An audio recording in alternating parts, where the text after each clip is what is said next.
Mason, can we speak privately for a moment? That was the sentence that ended my decade at Northline Strategic Analytics. The hallway outside conference room D smelled faintly of burnt coffee and lemon disinfectant. I remember that, strangely. I also remember the way Reed Holloway, our VP of Operations, wouldn't make eye contact. That was new. I'm Mason Drake, 46, Data Systems Architect, and until 6 minutes ago, I was the Director of Infrastructure for a company I helped build out of a glorified strip mall in Cedar Rapids, Iowa. Not exactly Silicon Valley, but we got shit done. 10 years. 10 years of weekends, missed birthdays, crashed servers, and uncrashable deadlines. I wasn't the kind of guy that wore Patagonia vests or drank single-origin espresso. I wrote the kind of code you don't notice, because when it's done right, everything just works. Seamlessly. Invisibly. That was the point. So when Reed asked to speak privately, I already knew. The look in his eyes, corporate guilt camouflaged by faux concern. I followed him into the glass box they called a meeting room. Inside waiting was Claudia Mendez, Director of People and Culture, which is HR's way of saying, you're about to get screwed politely. There were papers on the table, a folder, and a script they'd clearly rehearsed. Due to strategic restructuring. That's how she began, like they were moving furniture. I didn't say a word, just listened, watched their mouths move like characters in a muted film. Then came the line I'll never forget. We've appreciated your contributions, Mason, but your role is no longer aligned with our future direction. That's what they tell people when they've already hired your replacement. I looked at the exit badge clipped to my belt. I didn't unclip it. I didn't hand it over.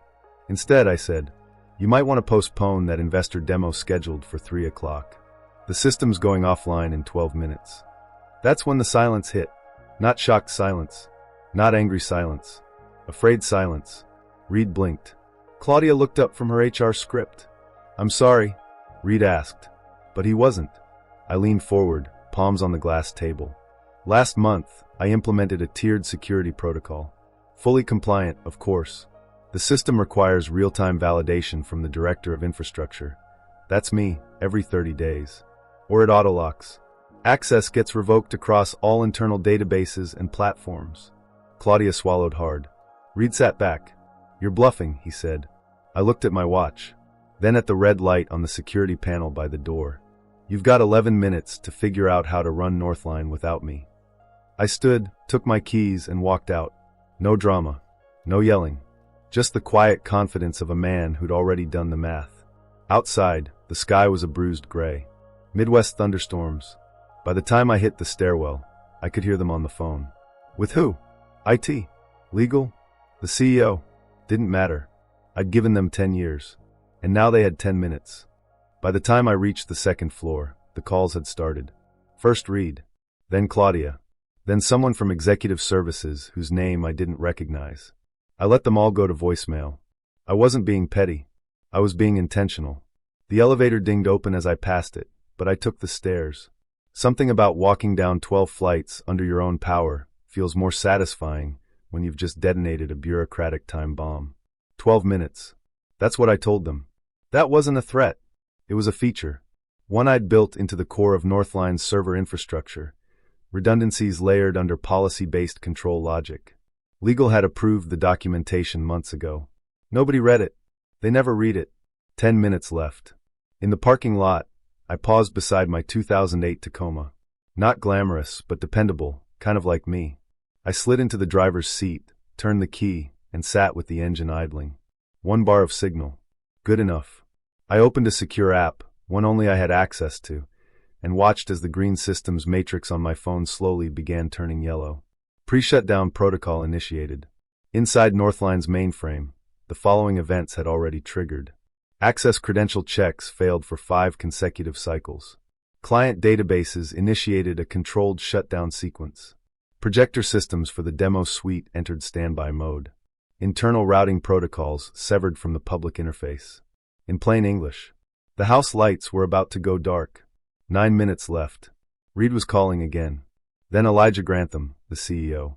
I hadn't heard from him directly in over a year. The man had spent the last 6 months holed up in the New York office pitching an IPO to venture capitalists who barely understood what we did. Mason, we need to talk. That was the voicemail. No, I'm sorry. No, let's figure this out. Just urgency without accountability.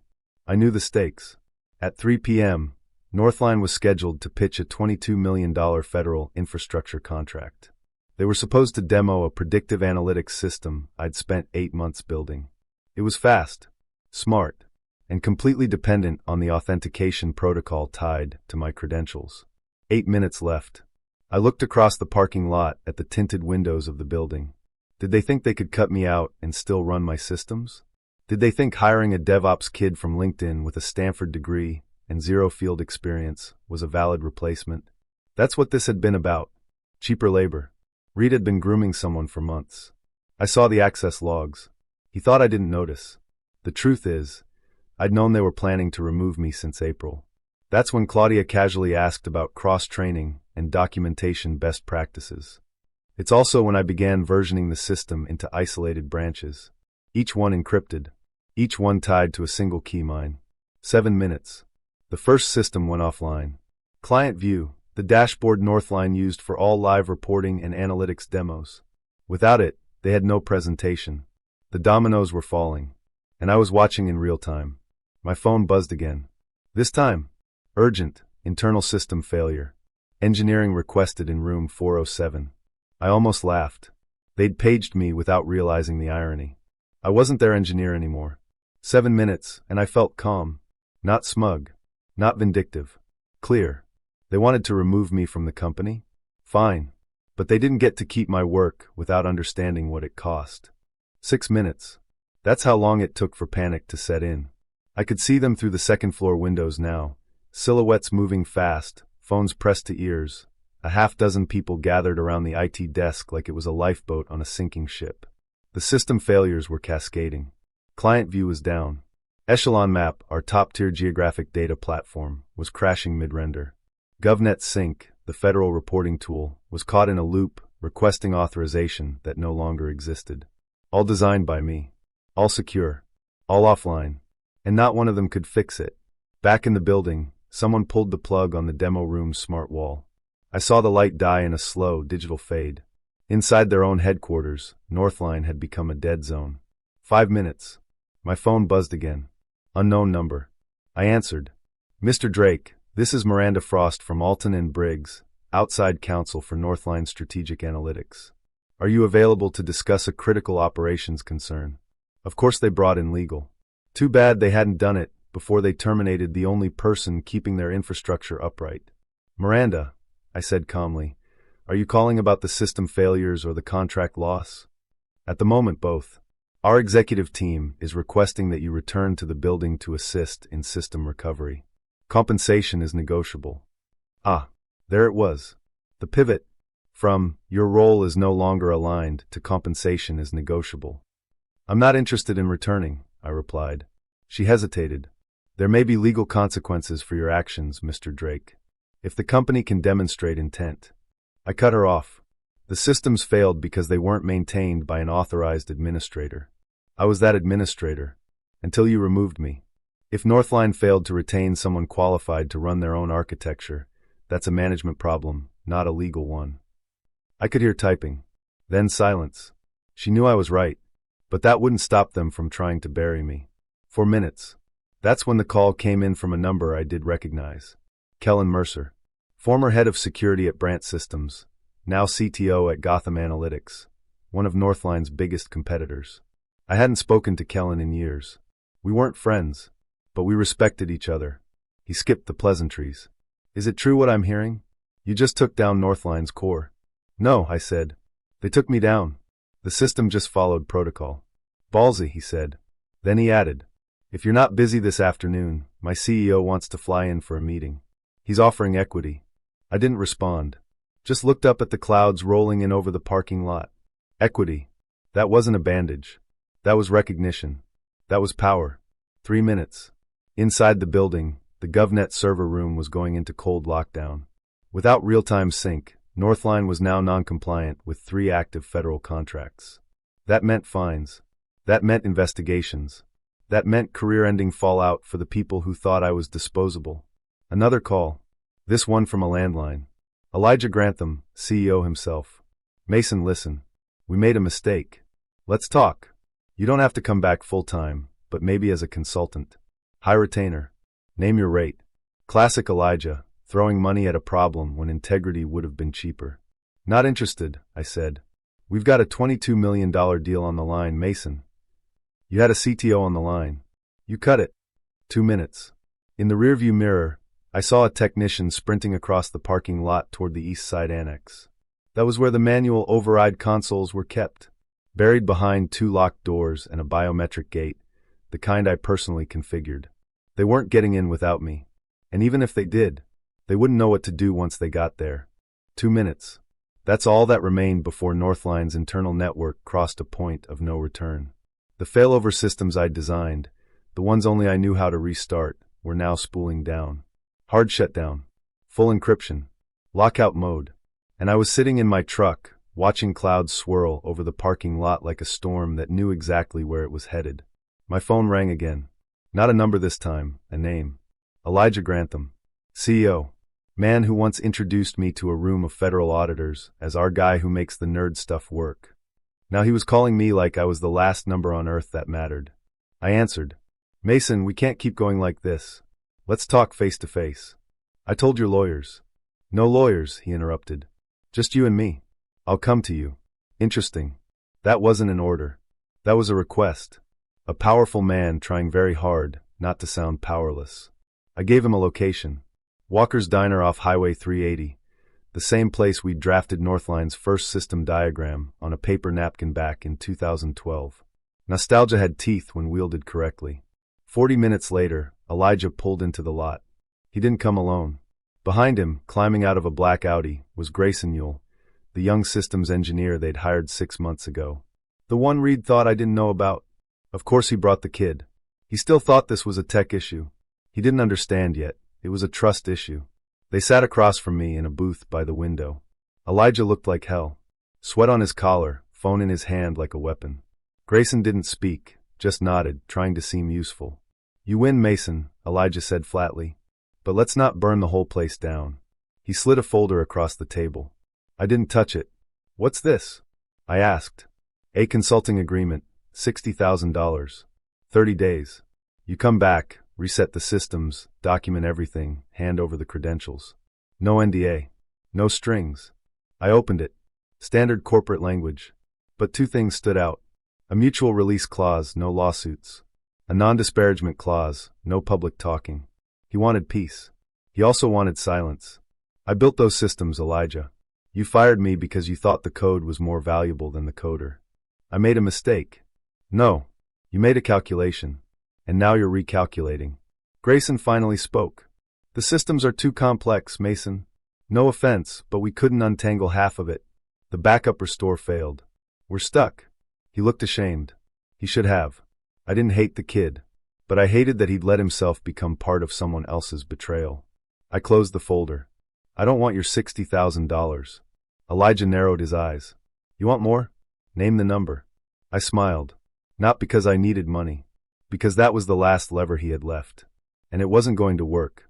You ever wonder why the patents were filed under my name? I asked. That hit him like a hammer. He froze. Grayson glanced at him, confused. You don't own the code, I said. You own the product. The trademarks. The branding. But the underlying tech, the predictive algorithm, the protocol logic, the real-time failover core, it's all mine. Filed 2 years ago. Public record. Elijah's jaw clenched. He knew what that meant. You can rebuild the interface, I continued. But without the licensed systems, you'll be blind, slow, and non-compliant. The demo's gone. Your clients are losing faith. And Gotham Analytics called me today. Elijah sat back like he'd been hit. He was smart enough to see the outline of the grave, even if he hadn't fallen in yet. What do you want, Mason? He finally asked. There's always a price. I nodded. There is. He waited. 51% licensing fee on all revenue tied to my systems, or the patents go exclusive to Gotham.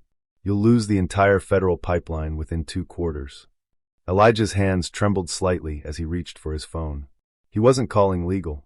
He was calling the board. Elijah sat in the booth, phone pressed to his ear, not saying much. Just nodding. Listening. Every few seconds, his eyes flicked toward me like I might change my mind if he stared hard enough. I didn't. Grayson just stared down at his coffee like it could solve his career. After a minute, Elijah ended the call. The board wants to know if this is a bluff. I leaned forward. They thought the system reset was a bluff. They thought the infrastructure failover was a bluff.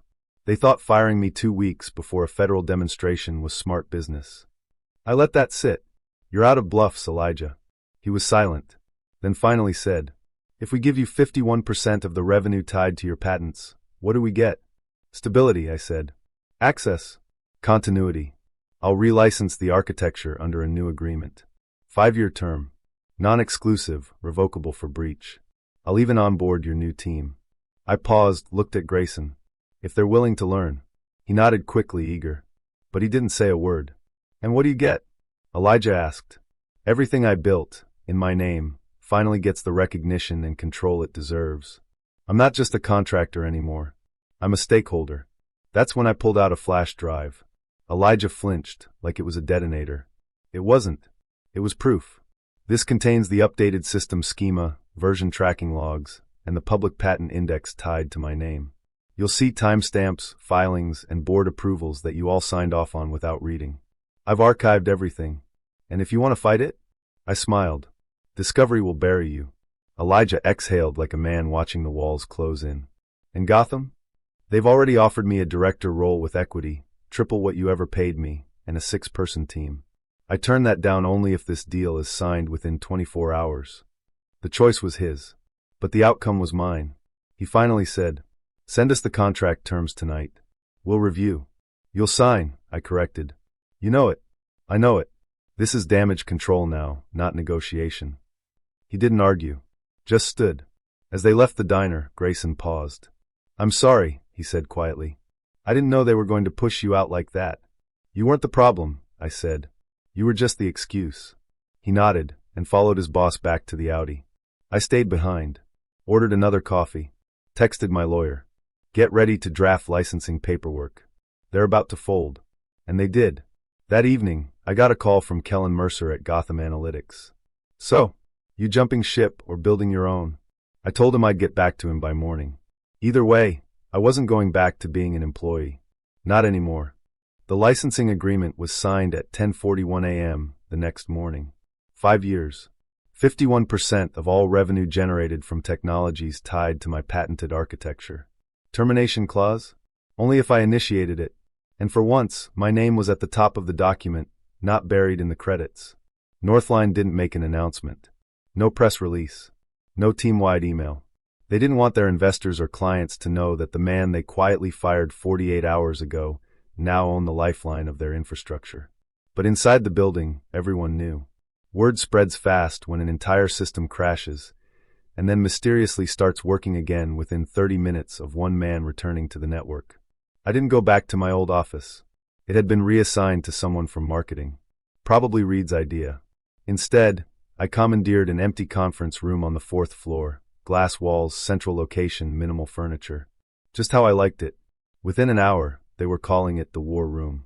Grayson was the first to knock. He stood in the doorway holding a notepad, nervous but trying. Do you want help setting anything up? No, I said.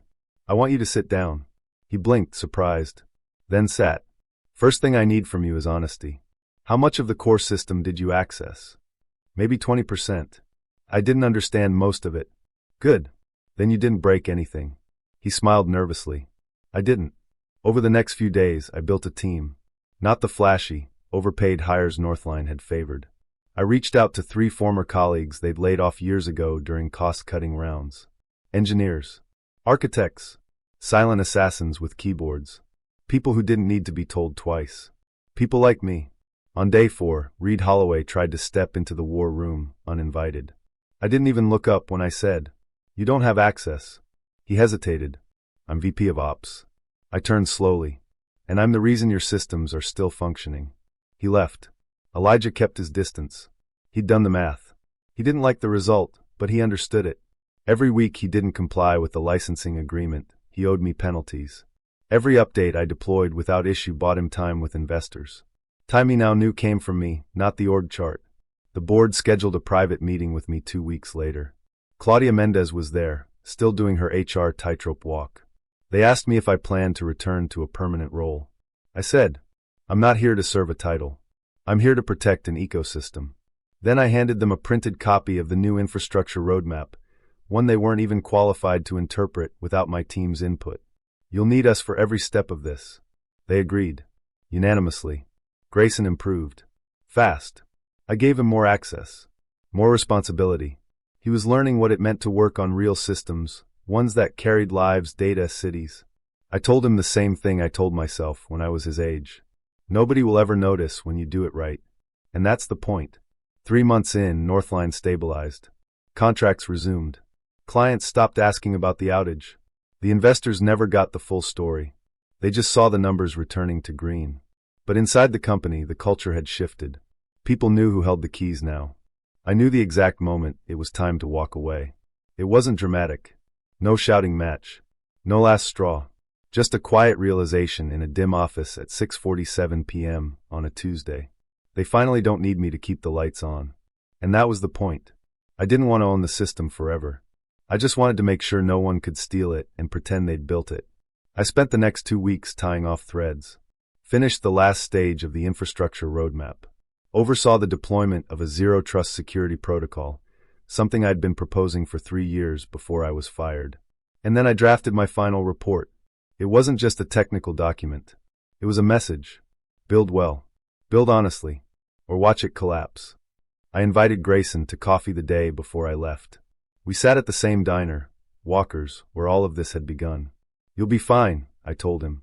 Just don't ever confuse access with ownership. He looked nervous. You're really leaving? I was never meant to stay, I said. I was meant to fix it. I sent my resignation directly to the board. Not an email, a printed letter, hand-delivered by courier. No salary negotiations. No counteroffers. Just one line at the end. I'm walking away by choice. Remember how rare that is. The day I left, Reed was the only executive who tried to stop me in the parking garage. You built something incredible, Mason. I looked at him. You tried to destroy it. He didn't argue. Just nodded, like a man who finally understood the consequences of his shortcuts. Elijah sent me a bottle of scotch 2 weeks later. No note. I didn't open it. I donated it to the raffle at Grayson's team event. He won. As for me, I took the Gotham offer. Director of Special Systems. Full autonomy. Partial equity. No bureaucracy. No board politics.